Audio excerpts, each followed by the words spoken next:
ഹരേ കൃഷ്ണ. ജയ ശ്രീ രാധരാധേ.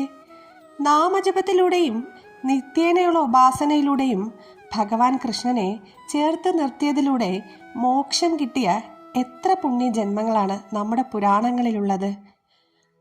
ഉത്താനപാദന്റെ പുത്രനായ ധ്രുവന് 6 മാസം കൊണ്ട് ഭഗവാൻ ദർശനം നൽകി. 7 ദിവസം കൊണ്ട് പരീക്ഷത്തിന് മോക്ഷം നൽകി.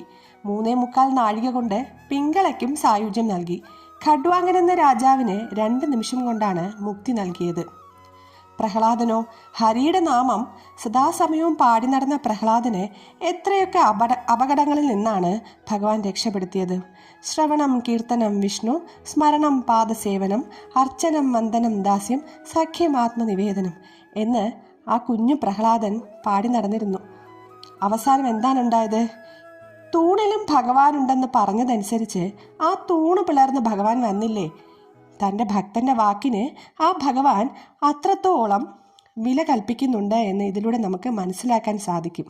അത്രയ്ക്കും സമർപ്പണത്തോടും സങ്കടത്തോടുമുള്ള പ്രാർത്ഥന, ഇങ്ങനെയുള്ള ഒരു സമ്പൂർണ്ണ സമർപ്പണം ഈ ഒരു നിമിഷത്തിൽ എനിക്ക് ഭഗവാൻ മാത്രമേ ഉള്ളൂ എന്ന ചിന്തയിലാണ് നാമജപം നടത്താനായിട്ട്.